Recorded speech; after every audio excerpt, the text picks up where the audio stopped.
Bismillahirrahmanirrahim. Let's start the midterm of MTH 622 Vector and Classical Mechanics. First module में इस course का सिर्फ introduction है कि इसमें दो ही पार्ट्स हैं, एक वेक्टर है और दूसरा क्लासिकल मैकेनिक्स है। मॉड्यूल नंबर 2 से स्टार्ट करते हैं। सेकंड मॉड्यूल स्टार्ट हो रहा है स्केलर एंड वेक्टर फील्ड्स। तो पहले स्केलर पॉइंट फंक्शन देखते हैं, वेक्टर पॉइंट फंक्शन देखते हैं, फिर स्केलर फील्ड और वेक्टर फील्ड की बात करते हैं। If to each point x y z of a region R in space there corresponds a scalar phi, then phi is called a scalar point function of r। अगर space में कोई reason है r और उसके हर point पे कोई scalar phi exist कर रहा है तो उस फाई को हम स्केलर पॉइंट फंक्शन उस रीजन का कहते हैं। Scalar field is a function, scalar field एक फंक्शन है define on space whose value at each point is a scalar quantity. कैसा फंक्शन जो आपको स्पेस के हर पॉइंट पे एक स्केलर ही दे, उस फील्ड को हम स्केलर फील्ड कहेंगे। Set of all values of scalar point phi in R together forms a scalar field. कि जो आपके पास स्केलर पॉइंट फंक्शन था फाई, उसकी तमाम वैल्यूज को अगर आप एक सेट की फॉर्म दे दें तो उसको हम स्केलर फील्ड कहेंगे उस सेट को। इसकी एग्जांपल्स क्या हैं जी? टेम्परेचर है, temperature with in a body A is a scalar point function because there exists only one temperature at each point of A।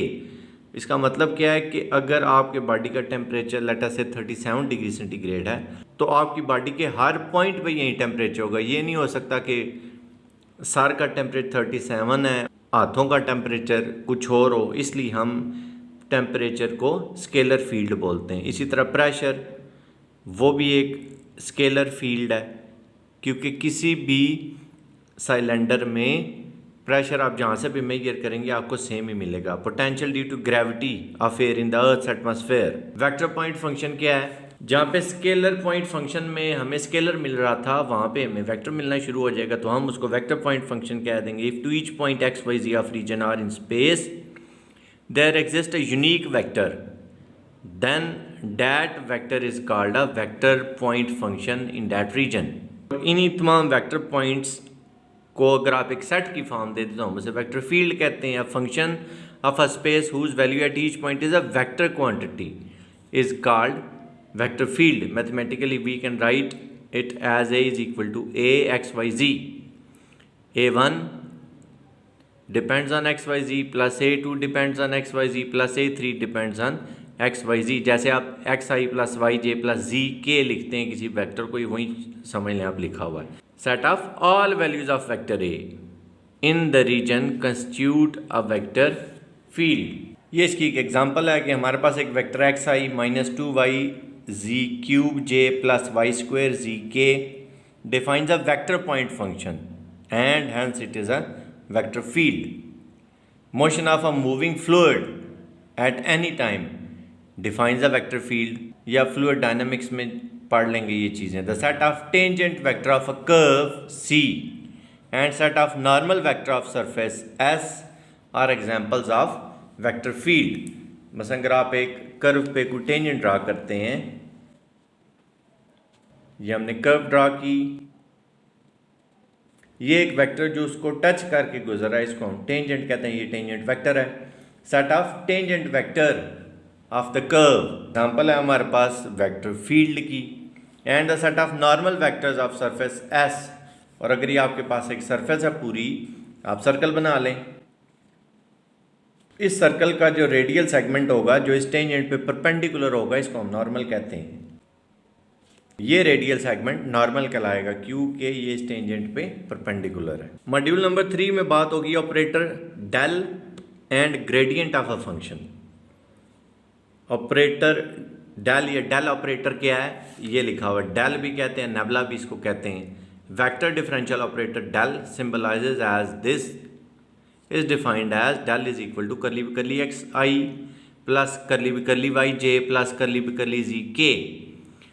This symbol is called del और nabla is use to symbolize del operator. जहाँ पे भी आपके पास del operator होगा हम उसको इससे show करेंगे। Del operator is not particular operator, but when we apply it on a scalar point function or a vector point function, this may be known as gradient, divergence and curl।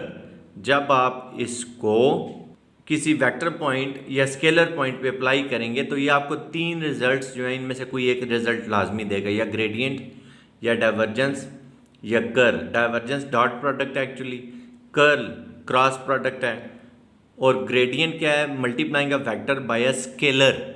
Vectors में वैसे भी तीन तरह की multiplication hold करती हैं। पहली multiplication है we are multiplying a vector by a scalar. मतलब आपके पास एक वेक्टर ए है, आप उसको अगर 2 से मल्टीप्लाई करें वो 2a हो जाएगा। जैसे ही आपने एक ए वेक्टर ड्रा किया, फर्ज करते हैं इसकी लेंथ है 3 सेंटीमीटर, यह आपके पास 2a आ गई, इनके लेंथ 6 सेंटीमीटर बन गई। ग्रेडियंट इस चीज़ का नाम है। When we multiply a vector by scalar we will get a gradient. यानी कि आप इस डेल को किसी स्केलर पॉइंट फंक्शन से मल्टीप्लाई करेंगे। Phi a is called gradient. लेकिन अगर हम फाई डॉट डेल करें या डेल डॉट फाई करें, उसको हम डाइवर्जेंस कहते हैं। Del dot phi, this is called divergence. Dot product से आप ध्यान में रखें, D for divergence and D for dot product. Curl cross product, ये भी आप इसी तरह ध्यान में रख लें, C for curl, C for cross product. Del cross phi. अब जो ग्रेडियंट है वो आपको यहां से भी शो हो रहा होगा कि हमारे पास आंसर एक वेक्टर आएगा। कर्ल का आंसर भी एक वेक्टर ही आता है क्योंकि ये क्रॉस प्रोडक्ट है। लेकिन डाइवर्जेंस जो है ये डॉट प्रोडक्ट है, इसका आंसर आपको एक स्केलर, एक नंबर मिलेगा। यानी कि डाइवर्जेंस का आंसर हमें एक नंबर मिलता है, ग्रेडियंट और कर्ल इनका आंसर हमें IJK की फॉर्म में मिल जाएगा, वेक्टर्स मिलेंगे। Gradient of f is equal to del phi, जैसे हमने 2a लिखा था। कर्ल डेल क्रॉस ए, जैसे हमने डेल क्रॉस फाई लिखा था।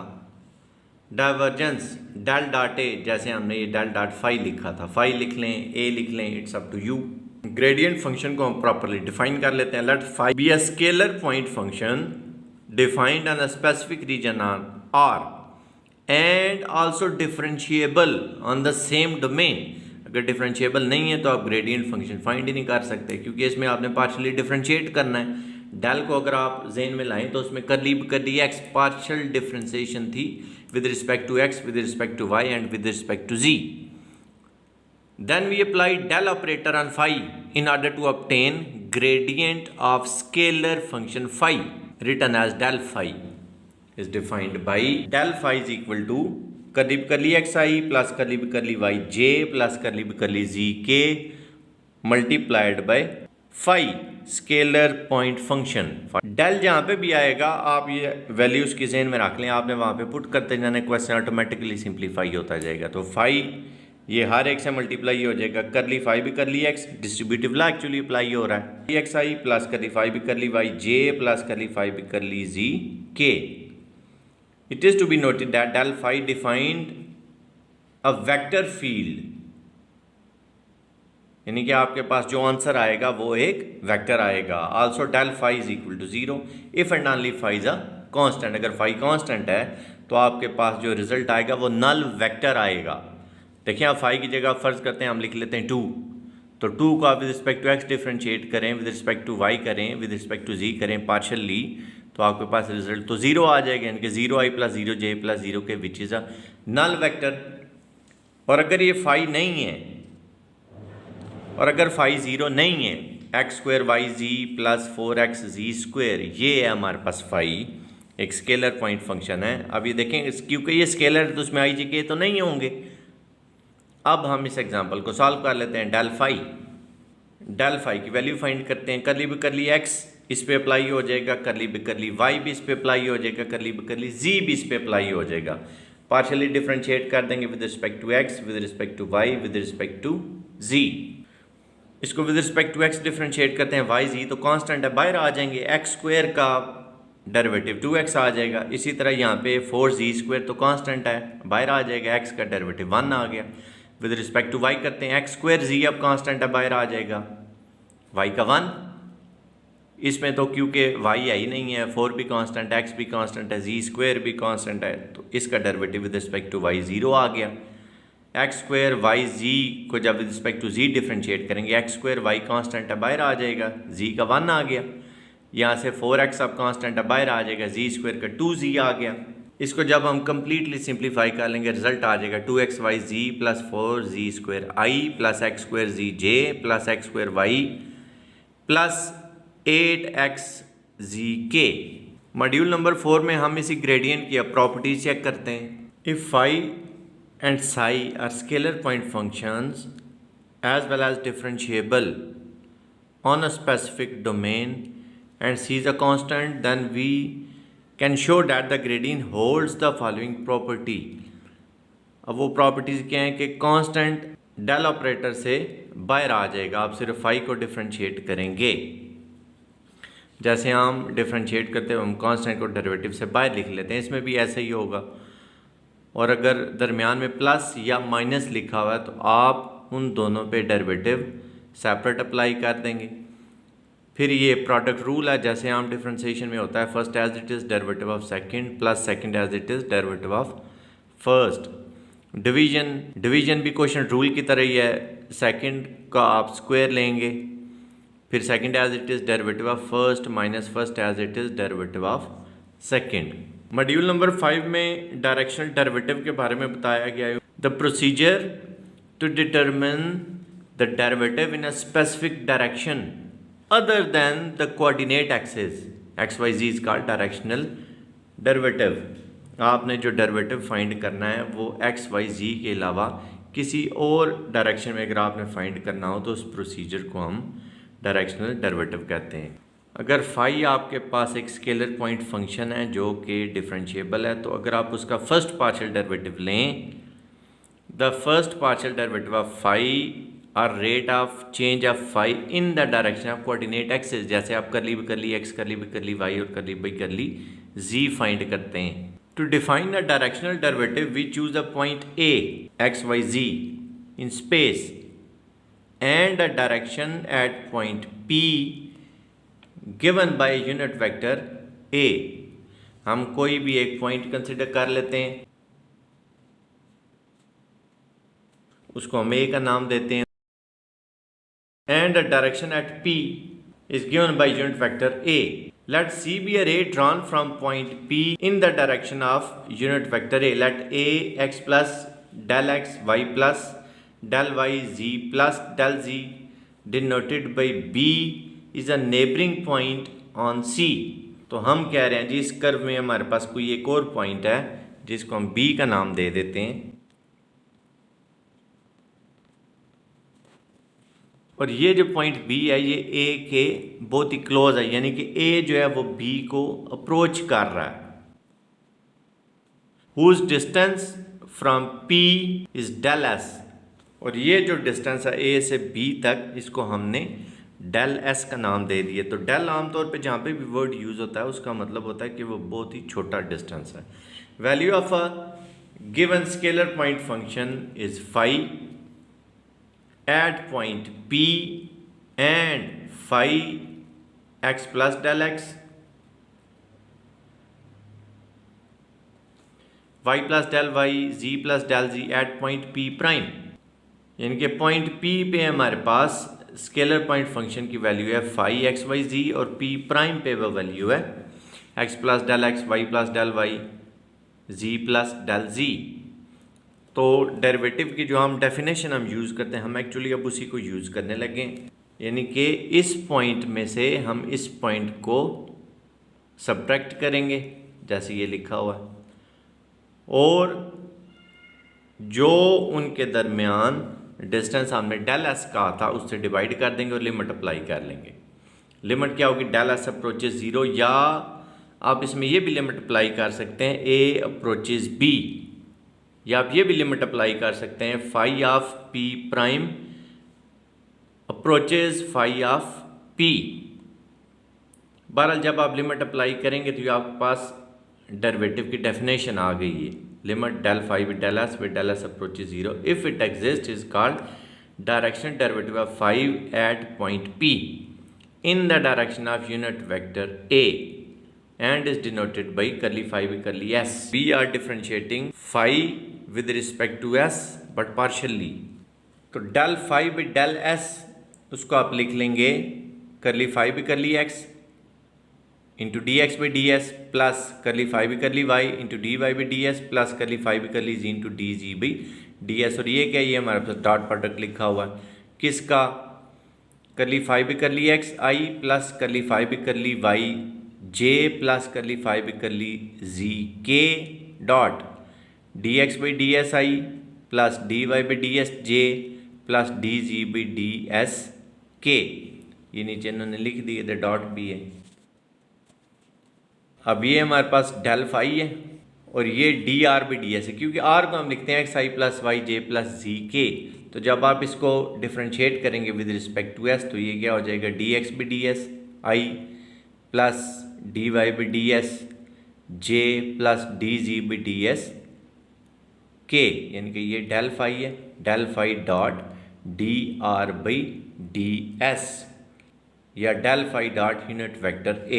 Since A is the unit vector, direction derivative of phi, that is curly phi by curly s, is a component of del phi in the direction of this unit vector. From equation number 1, we have the operator equivalence curly by curly s is equal to del dot unit vector of A. ये अब आपने ज़हन में भी रखना है. This means that operator del dot A unit vector applied to a scalar function phi differentiates it with respect to distance s in the direction of a unit vector. In particular, if we assume unit vector has the direction of the positive x-axis, यानी कि a unit vector की जगह अगर आप i unit vector लिखते हैं, फिर जब आप इसका डॉट प्रोडक्ट लेंगे तो i डॉट i तो 1 होता है, लेकिन i डॉट j और i डॉट k ये 0 होता है, यानी कि आपके पास यहाँ पे 1 आ जाएगा, आपके पास सिर्फ करली फाई भी करली x बचेगा, जे डॉट आई भी 0 हो जाएगा, के डॉट आई भी 0 हो जाएगा। इसी तरह विद रिस्पेक्ट टू, इसी तरह अगर आप अलॉन्ग वाई एक्सिस इसको कंसीडर करें, जब जे से आप डॉट प्रोडक्ट लें तो वो आपके पास फिर ये आ जाएगा, फिर del phi dot j unit vector आएगा, curly phi by curly y. और अगर आप del phi dot k unit vector लेते हैं वो आएगा curly phi by curly z. Directional derivative का क्वेश्चन चेक करते हैं। Find the directional derivative of phi at the given point in the given direction. तो सबसे पहले आपने इस तरह के क्वेश्चंस में डेल फाई फाइंड कर लेना है। डेल करली by curly x i plus करली by curly y j plus करली भी करली जी के, उसको आपने फाई पे अप्लाई करना है। जब हम इसको अप्लाई करेंगे यानी कि फाई को हम पार्शली डिफ्रेंशिएट करेंगे with respect to x, with respect to y और विद रिस्पेक्ट टू जी। तो डिफ्रेंशिएट करने के बाद हमारे पास ये आ रहा है 2xy plus 4z square i plus x square z j plus x square y plus 8xg k. Del phi find करने के बाद जो वेक्टर आपको दिया हुआ होगा आपने उसका यूनिट वेक्टर फाइंड कर लेना है, यानी कि इस वेक्टर को इसी की मैग्नीट्यूड से आपने डिवाइड करना है। लेकिन उससे पहले जो पॉइंट आपको दिया हुआ है उस पॉइंट को आपने डेल फाई में पुट कर लेना है। जैसे डेल फाई ये हमने फाइंड किया था, इसमें हमने ये पॉइंट्स पुट कर लिया, एक्स की जगह 1, वाई की जगह -2, जी की जगह -1, ये हमारे पास आ गया 8i माइनस जे माइनस 10k। अब ये जो वेक्टर है इसकी मैग्नीट्यूड फाइंड कर लेंगे, x square plus y square plus z square under root से, इसकी मैग्नीट्यूड आ जाएगी 3। जब इस वेक्टर को इसी की मैग्नीट्यूड से हम डिवाइड करेंगे वो यूनिट वेक्टर आ जाएगा। तो ये यूनिट वेक्टर हमारे पास आ जाएगा 2/3i minus 1/3j minus 2/3k। अब हम डेल फाई जो अपने गिवन पॉइंट पे हमने फाइंड किया था और ये यूनिट वेक्टर, सिर्फ इन दोनों का हमने डॉट प्रोडक्ट ले लेना है। डॉट प्रोडक्ट का मतलब क्या है, आई को आई वाले से मल्टीप्लाई, जे को जे वाले से, के को के वाले से, और इन तीनों को आपने प्लस कर देना है। ये आपका रिजल्ट आ जाएगा 37/3। वेक्टर दिया हुआ है, फाई भी दिया हुआ है, तो ग्रेडियंट, डाइवर्जेंस और कर्ल, इन तीनों में से एक क्वेश्चन पेपर में आपके लाजमी वो पूछेगा। हम अब डॉट प्रोडक्ट फाइंड करते हैं, ए डॉट डेल फाई और ए क्रॉस डेल फाई। तो डॉट प्रोडक्ट में आपने क्या करना है, एक्स को एक्स वाले से, वाई को वाई वाले से और जी को जी वाले से मल्टीप्लाई करके प्लस कर लेना है। क्रॉस प्रोडक्ट में आपने क्या करना है, डिटर्मिनेंट फाइंड करना है। पहले हम ये जो फाई है इस पर डेल अप्लाई करते हैं, फिर हम डेल अप्लाई करेंगे, हमारे पास डेल फाई आ रहा है -3x² वाई आई माइनस x³ जे प्लस 2k। और जो इस क्वेश्चन में हमें जो दिया हुआ है वो है 1 - 1 1। एक्स की जगह हम 1 पुट कर लेंगे, वाई की जगह -1, जी की जगह भी 1, तो डेल फाई इस पॉइंट पे हमारे पास आ रहा है 3i माइनस जे प्लस 2k। ए हमें ऑलरेडी गिवन है, तो ए डॉट डेल फाई 2 3 ज़ार 6, 3 1 ज़ार 3, 2 1 ज़ार 2, और इनको हमने प्लस कर लेना है, तो हमारे पास इसका रिजल्ट आ रहा है 5। क्रॉस प्रोडक्ट में हमने 3/3 वाला एक डिटर्मिनेंट फाइंड करना है, ऊपर ए जे के लिख लेंगे। फिर ए के कंपोनेंट्स पहले लिखने हैं आपने, ये ज़रूरी है ज़हन में रखेंगे। डेल फाई के पहले आपने लिखे तो फिर माइनस का फ़र्क आ जाएगा, क्वेश्चन गलत है। 2 3 1, डेल फाई के 3 माइनस 1 2, 3/3 का डिटर्मिनेंट सॉल्व करेंगे, ये एक रिजल्ट आ जाएगा 7i माइनस जे माइनस 11k। तो शुरू में मैंने आपको बताया था कि कर्ल जो है वो क्रॉस प्रोडक्ट है, यानी कि इसका आंसर एक वेक्टर ही आएगा, और डाइवर्जेंस जो है वो डॉट प्रोडक्ट है, उसका आंसर एक स्केलर यानी कि नंबर आएगा। नेक्स्ट टॉपिक है लैप्लासियन। लैप्लासियन क्या है कि आपने पार्शियली डिफ्रेंशिएट करना है 2 दफ़ा, with respect to x, with respect to y भी 2 दफ़ा, विद रिस्पेक्ट टू जी भी 2 दफ़ा, और उनको आपने प्लस कर लेना है। डेल स्क्वायर हम इसको कहते हैं, del dot del, del square is equal to curly 2 by curly x square plus करली 2 by curly Y square plus 2 करली 2 by curly z square. In 1 dimension and 2 dimension the Laplace operator reduces to curly 2 by curly x square, and in 2 dimension curly 2 by curly x square plus curly 2 by curly y square। और अगर हमने divergence of gradient of phi निकालना है, तो आप ये gradient of phi था del y, जब उस पर डाइवर्जेंस अप्लाई करेंगे आपने डॉट प्रोडक्ट लेना है डेल से। अगर कर्ल क्या था, curl of gradient of phi, फिर आपने क्रॉस प्रोडक्ट कंसिडर करना था डेल के साथ, फिर आप कहते हैं डेल क्रॉस डेल फाई। बहरहाल ये आपके पास, अगर आप divergence of gradient of phi find कर रहे हैं, ये हो जाएगा del square phi, and del square phi is called the Laplacian of phi, and the equation del square phi is equal to 0 is called Laplace equation.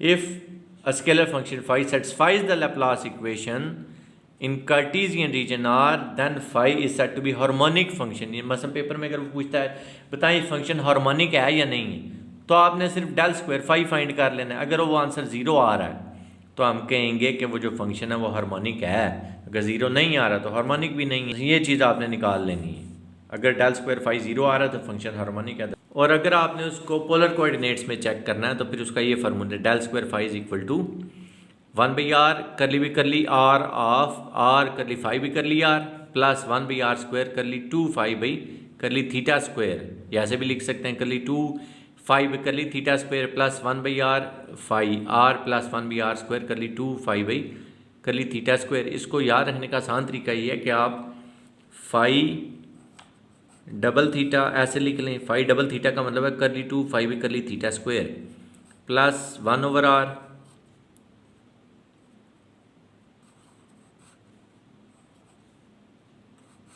Phi are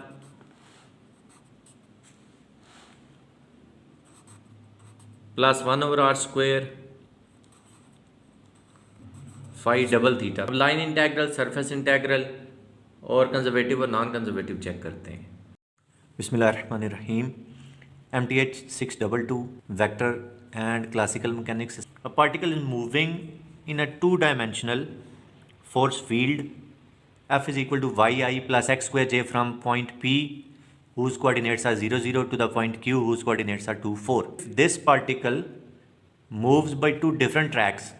Track number 1 y is equal to 2x and second track is y is equal to x square, and find that the force field is conservative or non-conservative। इन दोनों tracks को हमने check करना है। पहले हम check करते हैं along y is equal to 2x।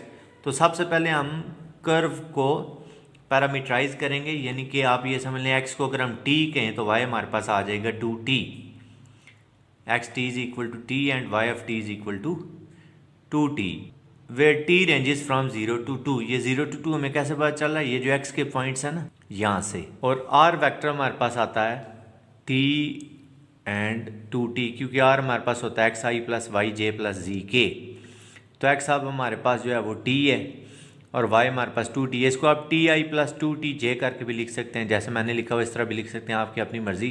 फिर जब इसको डिफ्रेंशिएट करेंगे dr वेक्टर हमारे पास होता है r प्राइम t dt, और dr वेक्टर को हम बोलते हैं differential displacement vector.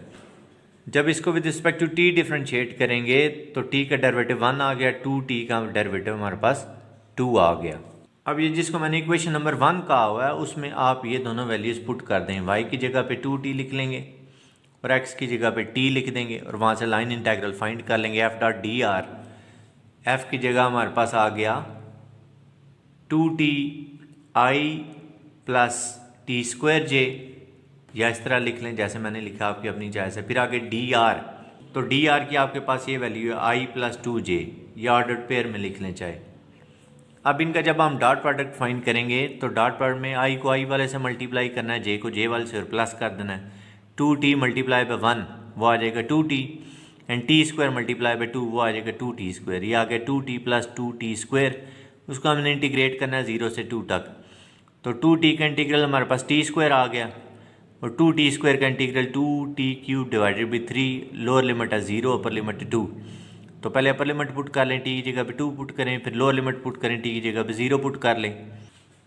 4 plus 16/3 simplify करके हमारे पास आ गया 28/3। अब हम इसको चेक करते हैं along y is equal to x square. Along y is equal to x square भी हम उसी तरह कर्व को पहले पैरामीटराइज कर लेंगे, यानी कि x को अगर हम t कहें तो y की वैल्यू t स्क्वायर आ गई, and t ranges from 0। r हमारे पास होता है xi प्लस yj, x की जगह पे t आ गया, y की जगह पे t स्क्वायर आ गया। जब उसको डिफ्रेंशिएट किया तो t का डेरिवेटिव 1 और t स्क्वायर का 2t। अब ये जो हमारे पास वैल्यूज़ हैं, y is equal to t square and x is equal to t, ये हम अपनी जो गिवन इक्वेशन थी, इक्वेशन नंबर 1, उसमें जब पुट कर देंगे और लाइन इंटीग्रल फाइंड करने की तरफ चलेंगे तो एफ डॉट डी आर हमारे पास आ जाएगा T square i plus t square जे, और आर प्राइम टी की वैल्यू है जी आई प्लस 2tj। फिर उसी तरह डॉट प्रोडक्ट फाइंड करेंगे, T square into 1 T square plus t square into 2t cube. अब इसको इंटीग्रेट कर लेंगे 0 से 2 तक। तो टी स्क्वायर का इंटीग्रल हमारे पास आ गया टी क्यूब बाई 3, और 2t क्यूब का इंटीग्रल आ गया t raise to power 4/t। Lower limit 0 है, अपर लिमिट 2 है। जब लिमिट्स पुट करेंगे इसका रिजल्ट आ जाएगा 32/3। पहले वाले का रिजल्ट था 28/3, इसका आ रहा है 32/3। तो दोनों का रिजल्ट क्योंकि डिफरेंट है तो फोर्स फील्ड हमारे पास नॉन कंजर्वेटिव होगी। Find the unit normal vector to the surface x square y plus 2xz is equal to 4 at the point 2, -2 and 3। Equation हमारे पास है, इसको हम f of x y z कह लेते हैं। 4 प्लस है, दूसरी साइड पे आगे माइनस हो जाएगा, ये बन जाएगा x square y plus 2xz minus 4। अब इसको पार्शली डिफ्रेंशिएट कर लें with respect to x, with respect to y और विद रिस्पेक्ट टू जी। तो जब कर लिया एफ भी कर लिया एक्स हम फाइंड करेंगे, वाई तो क्योंकि कांस्टेंट के तौर पे ट्रीट हो जाएगा, एक्स स्क्वायर का डेरिवेटिव 2x आ गया। इसी तरह यहाँ पे 2z कांस्टेंट के तौर पे ट्रीट हो जाएगा, x का डेरिवेटिव 1 आ गया, 4 का डेरिवेटिव 0। तो कर लिया एफ भी कर लिया एक्स हमारे पास आ जाएगा 2xy प्लस 2z। ये जो पॉइंट अब हमें दिया हुआ है 2, -2, 3, ये पॉइंट हम कर लिया एफ भी कर लिया एक्स जो फाइंड किया इसमें पुट कर लेंगे। एक्स की जगह पे 2, वाई की जगह पे -2 और जी की जगह पे 3। ये पुट करने के बाद हमारे पास का रिजल्ट आ रहा है -2। इसी तरह अब हम कर लिया एफ भी कर ली वाई फाइंड करेंगे। तो कर लिया एफ भी कर ली वाई हमारे पास आ जाएगा एक्स स्क्वायर, वहीं जो पॉइंट हमें दिया हुआ था वो इसमें पुट करेंगे। एक्स की जगह पे 2, तो 2 का स्क्वायर 4 आ गया। इसी तरह कर लिया एफ भी कर ली जी फाइंड कर लेंगे।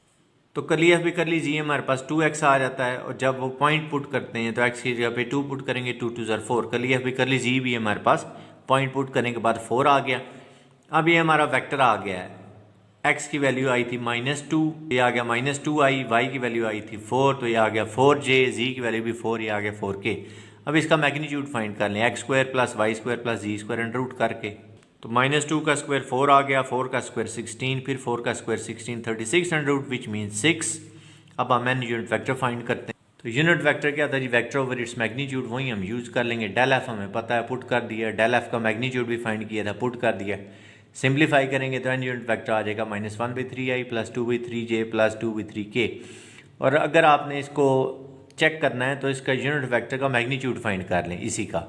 अगर मैग्नीट्यूड 1 आया तो इट्स मीन कि आपने जो फाइंड किया वो बिल्कुल ठीक। कंजर्वेटिव फील्ड हम उस फील्ड को कहते हैं जिसका कर्ल अगर आप फाइंड करें तो आपके पास 0 वेक्टर आए। For conservative field curl of that field must be 0, यानी कि डेल क्रॉस एफ 0 आए। या हम उसकी डेफिनेशन ये भी करते हैं, field which is independent of the path followed, जिस मर्जी पाथ से आप जाएं फर्क ना पड़ रहा हो आंसर पे, तो उस फील्ड को हम कंजर्वेटिव फील्ड कहते हैं। Now we are going to find the del cross F. Determinant के थ्रू जा रहा है, फाइंड होगा। आई जे के लिख दिया, डेल की इन टर्म्स ऑफ आई जे के वैल्यूज हैं वो लिखनी, करली भी कर ली एक्स, करली भी कर ली वाई, करली भी कर ली जी।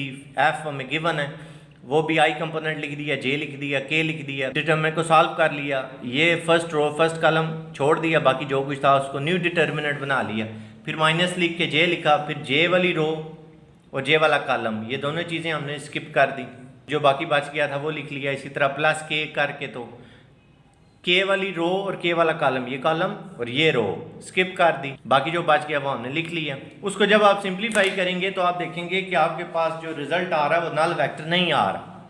तो नल वेक्टर ना आने की वजह से हम कहेंगे जो फील्ड है वो नॉन कंजर्वेटिव है।